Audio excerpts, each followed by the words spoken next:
सीतापुर नामक गांव में एक रामू नाम का गरीब किसान अपने कुत्ते के साथ रहा करता था। उसका दुनिया में उस कुत्ते के सिवा कोई और नहीं था। हाँ, आज तो साधु महाराज के पास भी गए हुए 2 दिन हो गए। इतना उलझ चुका हूँ अपने काम में कि साधु महाराज के पास भी नहीं जा पा रहा। क्या हो गया मालिक, बहुत परेशान लग रहे हो। अब देख ना मोती, जब से माँ इस दुनिया में अकेला छोड़कर गई है, तब से एक भी दिन ऐसा नहीं आया जब मैं साधु महाराज के पास नहीं गया। हाँ, चल जल्दी से साधु महाराज के पास चलते हैं। 2 दिन हो गए, आखिर उनसे ही तो मेरी सुबह होती है। चल चल चल चल। हाँ मालिक, ठीक कह रहे हो, चलो।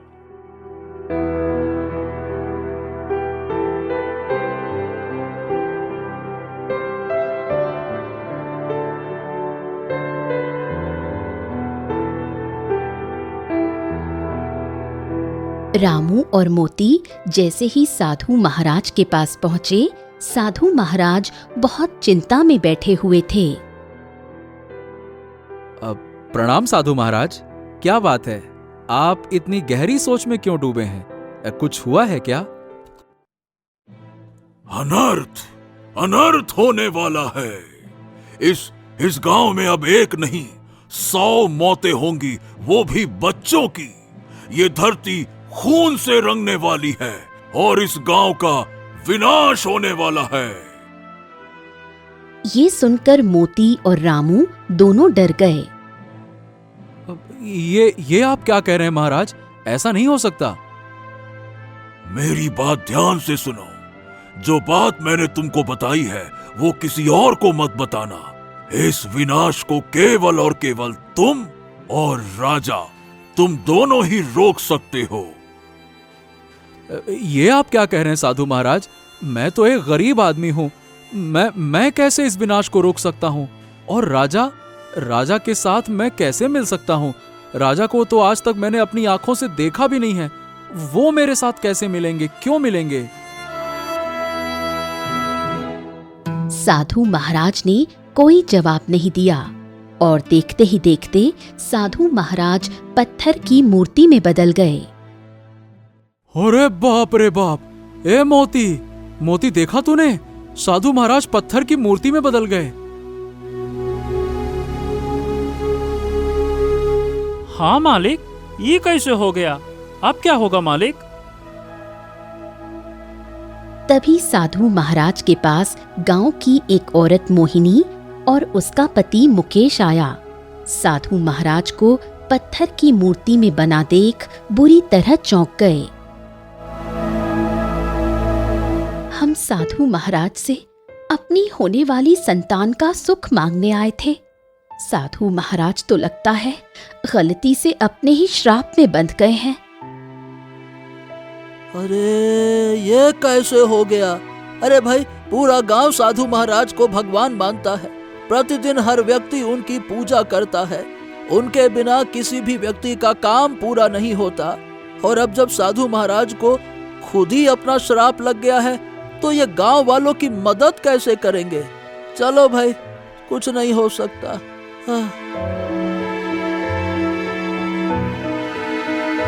वो दोनों मायूस होकर वहां से चले जाते हैं और रामू और मोती अभी भी बेबसी से साधु महाराज की ओर देखते रहते हैं।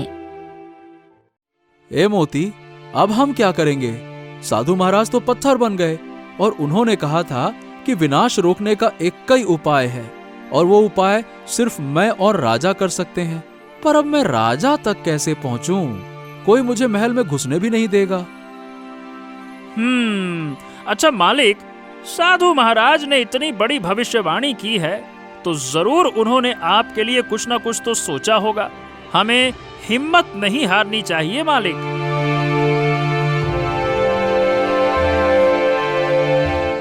हाँ, तू सही कह रहा है मोती, लेकिन इस मूर्ति को यूं ही छोड़ देना ये मुझे सही नहीं लगता। जब तक मुझे रास्ता नहीं मिलता मैं साधु महाराज की सेवा करता रहूंगा। शायद इससे उनकी आत्मा को शांति मिले।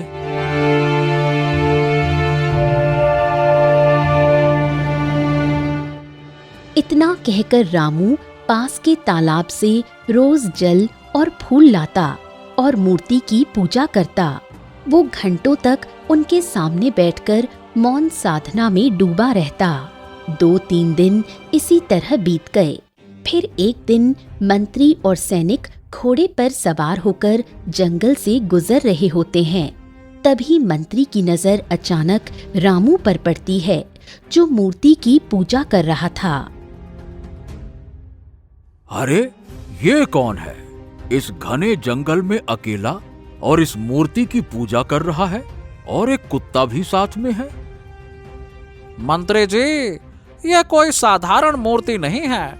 सुना है कि इसमें कोई रहस्यमयी खजाना छिपा है और ये रामू रोज यहाँ बैठकर पूजा करता है, जैसे कि उस खजाने की प्रतीक्षा कर रहा हो। हाँ मंत्री जी, ये साधु महाराज की मूर्ति है। लोग कहते हैं कि इसमें दिव्य शक्ति है। शायद यही वजह है कि यह राजू नाम का किसान यहाँ रोज आता है।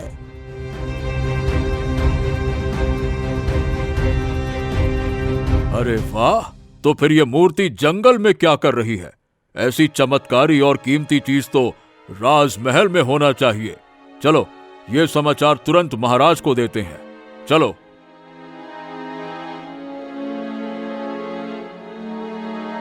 फिर मंत्री राजमहल में आकर महाराज से कहता है,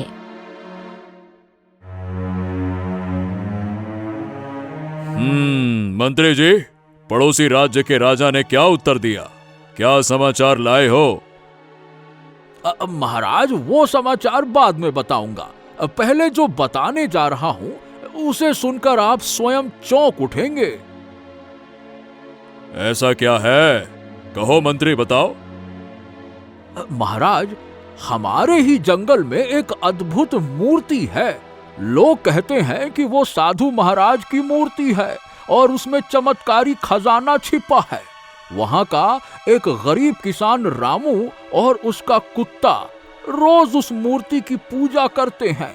ऐसा लगता है जैसे वो मूर्ति उसे कोई वरदान देने वाली हो।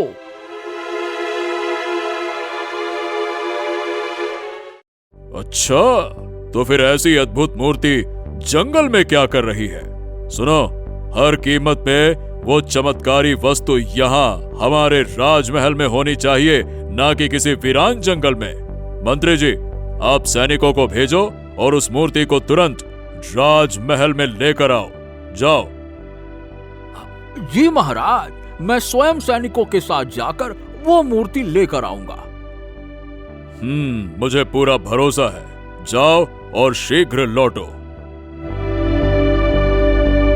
इतना कहकर मंत्री कुछ सैनिकों को लेकर निकल पड़ता है और उस मूर्ति के पास जाता है। तभी रामू उसी समय जल और फूल चढ़ाकर साधु महाराज की मूर्ति की पूजा कर रहा होता है। अच्छा, तो ये वही किसान है, अभी भी मूर्ति की पूजा कर रहा है। लगता है सचमुच इस मूर्ति में वाकई में कोई रहस्य है। मंत्री मूर्ति के पास बढ़ता है और सैनिकों को इशारा करता है।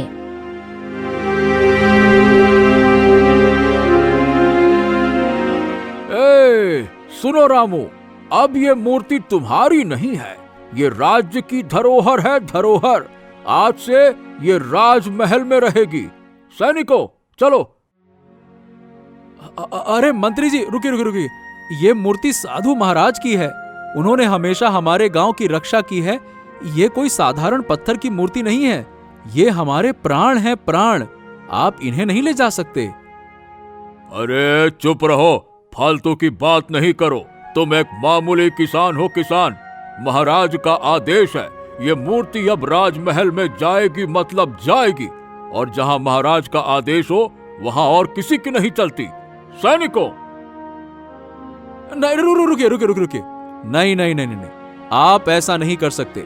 साधु महाराज हमारे रक्षक हैं, इन्हें हटाना पाप होगा, पाप।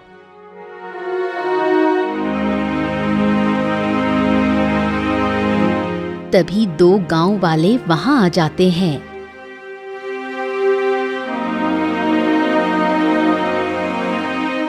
अरे क्या हो गया मंत्री जी? ये मूर्ति तो हमारी शान है, शान। आप इसको काहे ले जा रहे हैं? अरे रहने भी दो रामू। साधु महाराज जब तक जीवित थे तब तक तो मदद करते थे। अब तो ये पत्थर की मूर्ति है, गांव में रहे या महल में क्या ही फर्क पड़ता है। क्या क्या क्या गजब बात करते हो तुम। साधु महाराज ने कितनी बार हमारी, तुम्हारी, पूरे गांव की मदद की है। जब हमें कोई आशा नहीं होती थी तब मैं इनके पास ही आता था, यही हमारे सहारा होते थे। अब जब वक्त आया है उनकी सेवा करने का तो तुम सब मुंह फेर रहे हो। वाह भाई वाह।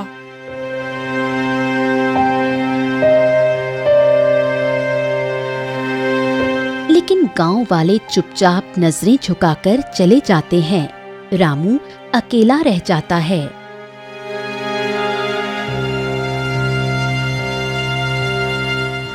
मंत्री जी, मैं आपके सामने हाथ जोड़कर कहता हूँ, कृपया करके इन्हें मत ले जाइए। ये मेरे माता पिता समान हैं। अरे चुप रहो तुम। ये मूर्ति राजमहल की धरोहर है, धरोहर। अरे सैनिकों, देख क्या रहे हो? उठाओ इसको, ले चलो। सैनिक मूर्ति उठाकर ले जाते हैं। रामू रोते हुए जमीन पर गिर पड़ता है। हे भगवान, मैं अपनी मूर्ति, अपने साधु महाराज की रक्षा नहीं कर सका। अब मैं क्या करूं, क्या करूं?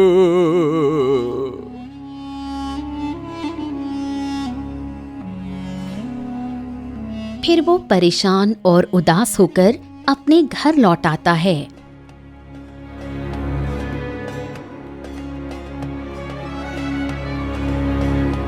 मोती, मेरे साथी, मेरा मन बहुत भारी है। साधु महाराज को चाह कर भी ना बचा पाया। अब मंत्री उन्हें महल ले गया। हाँ मालिक, परंतु साधु महाराज की मर्जी के खिलाफ उन्हें कोई हिला भी नहीं सकता। अगर सैनिक उन्हें ले गए हैं तो इसमें जरूर कोई रहस्य छिपा है। शायद साधु महाराज का कोई इशारा हो।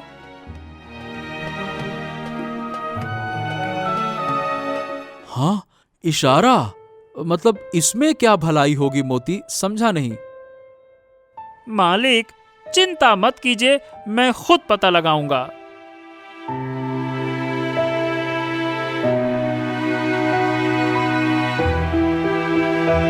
फिर रात होते ही मोती चुपचाप राजमहल की ओर निकलता है। पहरेदारों से बचते बचाते वो भीतर घुस जाता है और साधु महाराज की मूर्ति के पास जाकर बैठता है। तभी उसे अचानक मूर्ति से एक चमकता हुआ दरवाजा नजर आता है। अरे ये दरवाजा, ये तो कोई रहस्य है। लगता है साधु महाराज ने खुद ये राह खोली है। मुझे मालिक को तुरंत बताना होगा।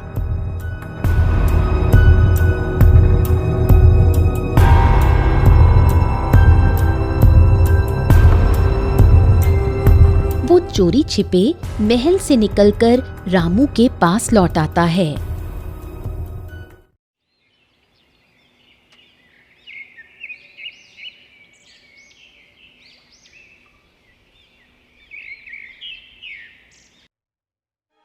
अरे मोती, तू कहाँ चला गया था? मैं बहुत परेशान हो गया था। हर जगह तुझे ढूंढ रहा था। कहाँ चला गया था? मालिक, मैं राजमहल गया था। साधु महाराज की मूर्ति के पास बैठा रहा।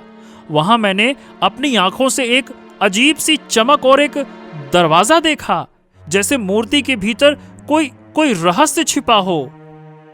क्या बात कर रहा है? दरवाजा? तू सच कह रहा है ना मोती? हाँ हाँ मालिक, अपन सच बोल रहा है। यही तो साधु महाराज का इशारा है मालिक। रात होते ही मैं आपको भी वहां पे ले चलूंगा, खुद ही देख लेना।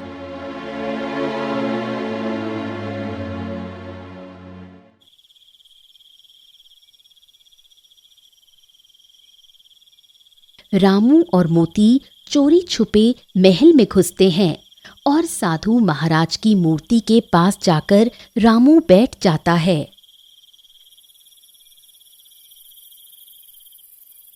हाँ, हाँ, महाराज, महाराज मुझे माफ कर दीजिए, मैं आपकी रक्षा न कर सका। आप इस राजमहल में कैद हो गए। अब मैं क्या करूं?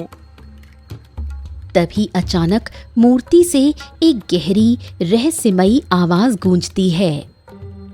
रामू, चिंता मत करो, मैं स्वयं श्रापग्रस्त होकर मूर्ति बना।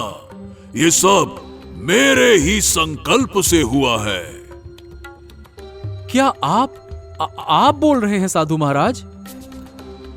हाँ रामू, ये मैं ही हूँ। ये जान लो, मैंने ये श्राप इसलिए लिया ताकि बड़ा विनाश टल सके। मंत्री राजा को धोखा देकर राजगद्दी हथियाने वाला है, उसे रोकना ही इस राज्य की रक्षा है। ओ, तो महाराज ये सब कुछ आपका ही सोचा हुआ है? हाँ रामू, मेरा महल आना आवश्यक था ताकि मैं मंत्री पर नजर रख सकूं। अब तुम्हें मेरी राह पकड़नी होगी। आने वाले समय में केवल तुम और राजा मिलकर इस विनाश को रोक सकते हो। रामू साधु महाराज की मूर्ति से आवाज सुन ही रहा था कि अचानक एक सैनिक की आवाज गूंजती है। कौन है? अरे कौन है वहां पर? रामू, तुम तुरंत छुप जाओ और किसी को पता नहीं चलना चाहिए कि मैंने तुमसे बात की है।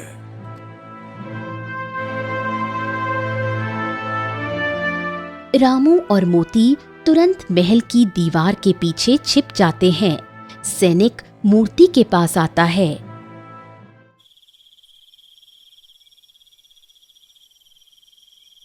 अरे यहाँ तो कोई भी नहीं है, पर अभी तो मुझे लगा जैसे आवाज आई थी यहाँ से। कहीं कहीं इस मूर्ति से तो नहीं। ओ मूर्ति, बोलो। वो मूर्ति को ध्यान से देखता है, फिर खुद ही सिर हिलाकर बोलता है। नहीं नहीं नहीं, ऐसा कैसे हो सकता है? मूर्ति भला कैसे बोल सकती है? चलो।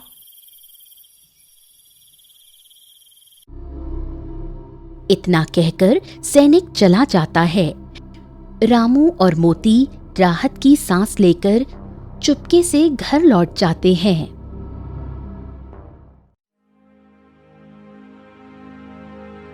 हाँ मोती, अब तो साफ है कि हमें कुछ भी करके राजमहल में घुसना ही होगा, वरना मंत्री अपनी साजिश में कामयाब हो जाएगा।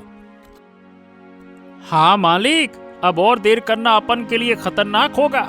सुबह होते ही अपन किसी बहाने से महल में चलेंगे और बस तभी महाराज से मिलने का मौका मिलेगा और तभी सच सामने आ पाएगा।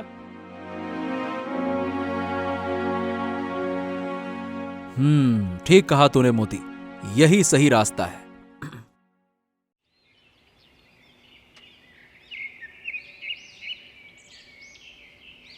अगली सुबह होते ही रामू और मोती महल के दरवाजे पर पहुंचते हैं।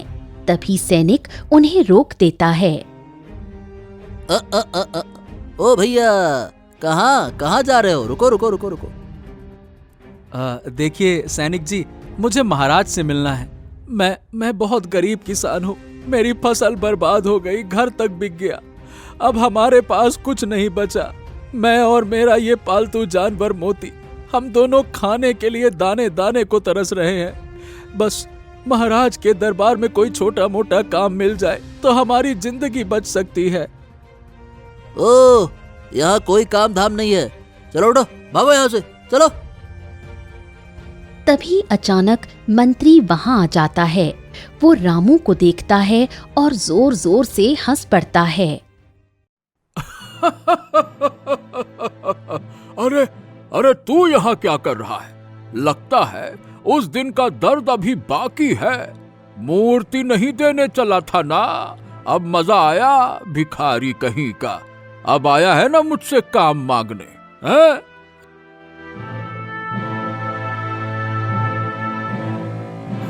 मंत्री जी, मुझसे गलती हो गई थी, मैं उसके लिए आपसे माफी मांगता हूँ। बस मुझे कोई छोटा सा काम दे दीजिए, मैं कुछ भी करने को तैयार हूँ, बस मुझे यहाँ से निकालिए मत।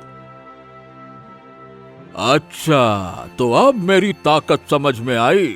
चल ठीक है, सैनिकों, इसे अंदर आने दो।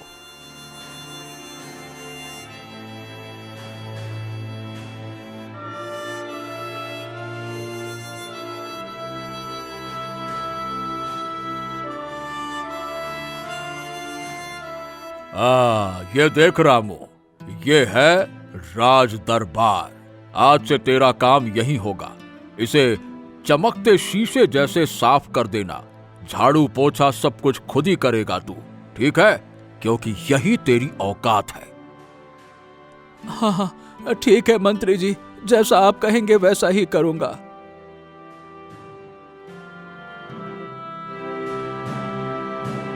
रामू काम पर लग जाता है। राज दरबार के फर्श पर झाड़ू पोछा करता है। मोती पास बैठा सब देखता है। चलो अच्छा है, अब ये किसान मेरे काम आएगा। इतना कहकर मंत्री वहां से चला जाता है। रामू धीरे से मोती की तरफ देखता है। मोती, पहला कदम तो कामयाब हो गया। अब हमें किसी भी तरह से महाराज के नजदीक पहुंचना होगा। हाँ मालिक, यही तो असली चुनौती है, वरना ये मंत्री तो सब पर अपनी चालाकी की नजर गड़ाए हुए बैठा है।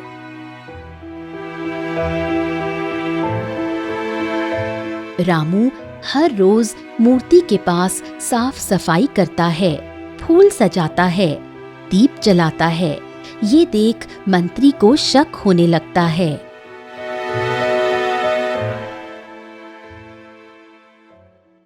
हे रामू, अरे तू हर समय इस मूर्ति के पास क्यों रहता है?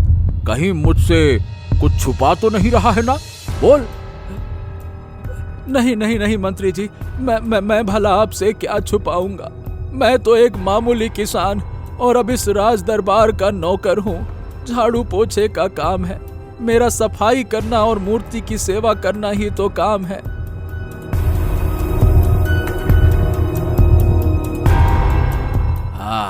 सुन ले, अगर तू मुझसे कुछ छुपा रहा है और मुझे पता चल गया ना, तो सजा इतनी कठोर दूंगा कि जिंदगी भर याद रखेगा तू।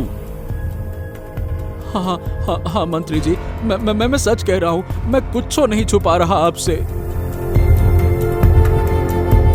मंत्री थोड़ी देर उसे घूरता है, फिर गुस्से से पैर पटक कर वहां से चला जाता है।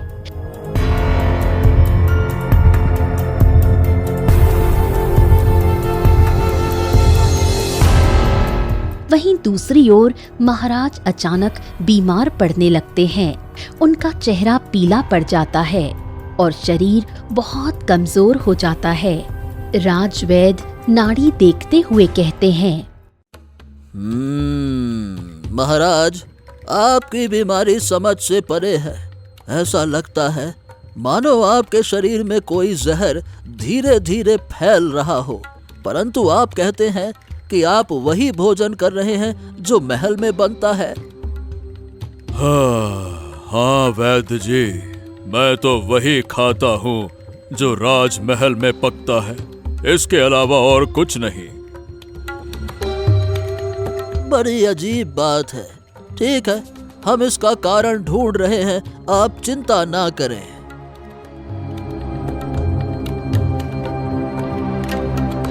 इतना कहकर वैद्य चले जाते हैं।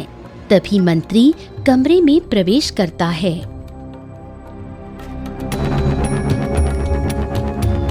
प्रणाम महाराज। महाराज, मुझे तो लगता है कि ये सब कुछ उस मूर्ति की वजह से हो रहा है। जिस दिन से हमने उसे जंगल से राजमहल में लाया है, तभी से आपके साथ अशुभ घटनाएं घट रही हैं। हाँ, पर मंत्री, तुम ही तो कहते थे कि उसमें खजाना छिपा हुआ है, और अब तुम कह रहे हो कि वो अशुभ है। मैं उसे तोड़ने की इजाजत नहीं दूंगा। वो दिखने में भी तो सुंदर लगती है ना। अरे ये राजा भी क्या कहूं, अड़ गया है। पर मुझे किसी भी तरह से उस मूर्ति को रास्ते से हटाना ही होगा, कहीं ये मेरी चालों में बाधा ना बन जाए। हाँ, वो तेज कदमों से बाहर चला जाता है।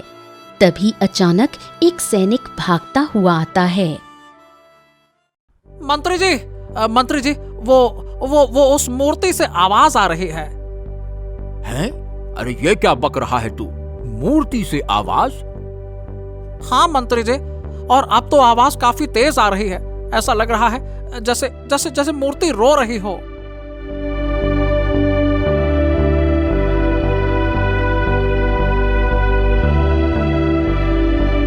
मंत्री सैनिकों को साथ लेकर मूर्ति तक पहुंचता है। वो देखता है मूर्ति की आंखों से सचमुच आंसू बह रहे थे। हो, ये क्या है? सचमुच ये कोई अपशगुनी मूर्ति है। अगर मैंने इसे यहाँ रहने दिया तो ये मेरे रास्ते का सबसे बड़ा रोड़ा बन जाएगी। अरे नहीं, इसे हमेशा के लिए तोड़ना ही होगा। इतना कहकर मंत्री गुस्से से वहां से चला जाता है, लेकिन उसकी सारी बात छुपकर रामू और मोती सुन लेते हैं। ए मोती, सुना तूने? अब मंत्री इस मूर्ति को तोड़ना चाहता है। साधु महाराज का अपमान करेगा वो तो। हाँ मालिक, अब देर करना सही नहीं होगा। हमें साधु महाराज को इस पत्थर की कैद से आजाद करना होगा। अरे पर ये कैसे होगा मोती? कौन सा उपाय है हमारे पास, बता। मालिक, अब उपाय तो साधु महाराज ही बताएंगे। उनका रहस्य अब खुलने वाला है। हमें बस हिम्मत रखनी होगी।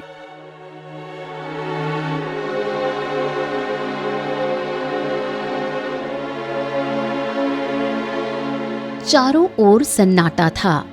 दीपक की मध्यम रोशनी में रामू मूर्ति के सामने बैठा है। अचानक मूर्ति से धीमी धीमी रोने की आवाज आती है।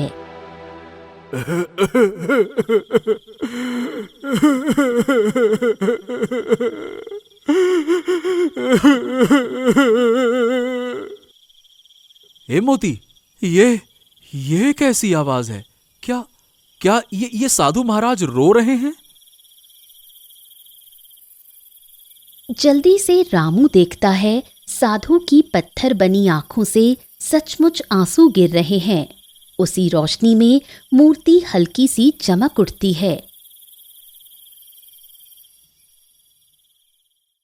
सिर्फ वही जिसका हृदय सच्चा और निस्वार्थ हो, वही ये पवित्र मंत्र पढ़कर मुझे मुक्त कर सकता है। महाराज, मैं तो एक साधारण किसान हूं। अच्छा ठीक है, कोशिश करता हूं मैं। ओम। रामू आंखें बंद कर मूर्ति के सामने बैठकर मंत्र पढ़ने लगता है, परंतु मूर्ति पर कोई असर नहीं होता। वो थककर गिर पड़ता है।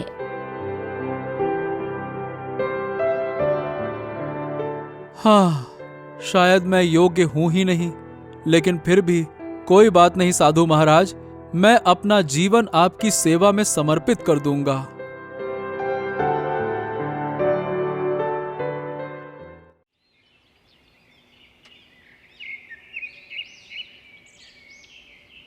अगले दिन रामू उपवास रखता है। बिना भोजन और जल के वो लगातार मूर्ति के आगे प्रार्थना करता है। उधर मंत्री अपनी योजना रच रहा था। वो राजा के पास जाता है।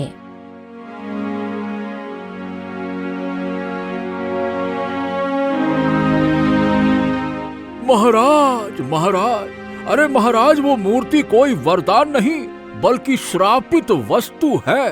देखिए, जब से इसे महल में रखा गया है आप लगातार बीमार पड़ रहे हैं। अगर इसे यहीं रखा गया तो पूरा राज्य विनाश की कगार पर पहुंच जाएगा। हमारे प्रजा का हाल भी तो देखिए, लोग डर और पीड़ा में जी रहे हैं महाराज। और अब दुश्मन राज्य की खबर आ गई है कि वो हमारे राज्य पर हमला करने वाले हैं। महाराज, इतने सारे खतरे और संकट के बीच क्या अब भी आप इसे महल में रखना चाहेंगे?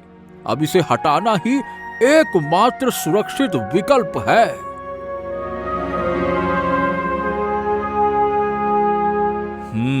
पर मंत्री, तुमने ही तो कहा था कि इसमें खजाना छिपा हुआ है। अरे हाँ महाराज, कहा तो था, और वो खजाना तभी मिलेगा जब हम मूर्ति को पिघला देंगे। यही रास्ता है। आप आदेश दीजिए, उसे तोड़ दिया जाएगा। राजा असमंजस और बीमारी से लाचार होकर मजबूरी में आदेश देता है। सैनिक मूर्ति को पिघलाने की तैयारी करने लगते हैं। रामू उपवास की थकान से मूर्ति के पास ही बैठा था। तभी मंत्री के आदेश पर सैनिक मूर्ति को तोड़ने की तैयारी करते हैं। अरे हट रामू इस मूर्ति के पास से। सैनिकों, इस मूर्ति को तोड़ दो। क्या ये आप क्या कर रहे हैं मंत्री जी? नहीं नहीं नहीं नहीं नहीं नहीं, ऐसा मत कीजिए। अगर आपने ये किया तो घोर अनर्थ होगा, सर्वनाश हो जाएगा। ऐसा मत करिए।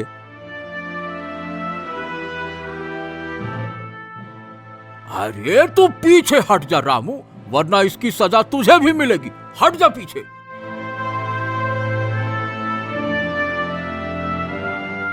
तभी अचानक मोती कुत्ता जोर से भौंकता है और छलांग लगाकर मूर्ति के पास जा खड़ा होता है।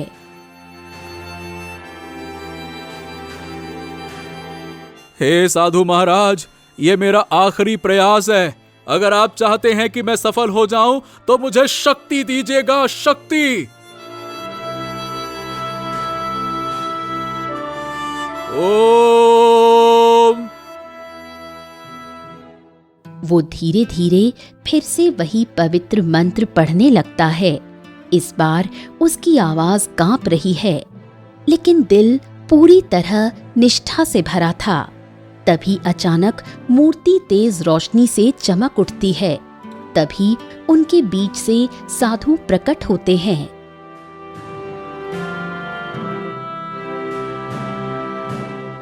रामू, तेरे निस्वार्थ भाव, तेरी भक्ति और तेरे उपवास ने मुझे इस कैद से मुक्त कर दिया। तभी सैनिक और मंत्री स्तब्ध खड़े थे। रामू भावुक होकर साधु के चरणों में गिर जाता है। महाराज, महाराज, मैं तो बस एक साधारण किसान हूं। ये सब कुछ आपकी कृपा है। नहीं रामू, नहीं। सच्चा हृदय ही सबसे बड़ा वरदान होता है, और तेरे जैसे सच्चे मन वाले ही अधर्म को मिटा सकते हैं।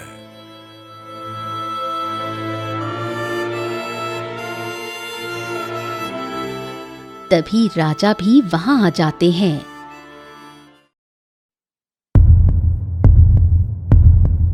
महाराज, ये सब बीमारी तुम्हें मंत्री के विश्वासघात से मिली है, मूर्ति से नहीं।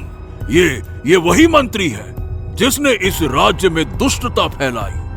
उसने बच्चों और बूढ़ों को मजदूरी पर लगाया, औरतों पर अत्याचार किया, ताकि किसी को भी उसकी साजिशों का पता ना चले।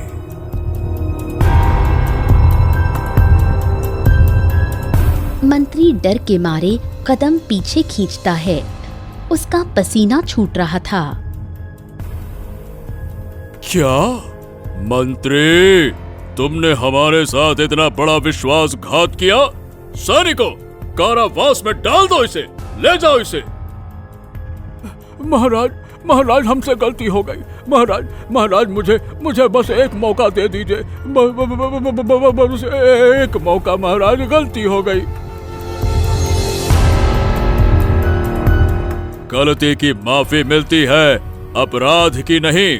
सैनिकों, फिर सैनिक मंत्री को पकड़कर वहां से ले जाते हैं।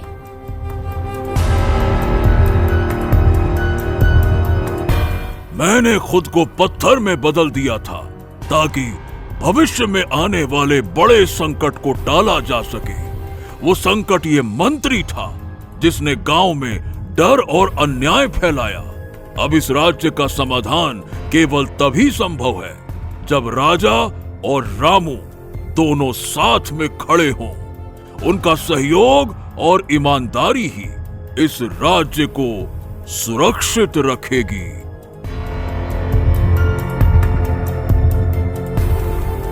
रामू सिर झुकाकर प्रण करता है। मोती उसके पास निष्ठा पूर्वक खड़ा था कि सच्चाई और भक्ति का महत्व सबसे ऊपर है।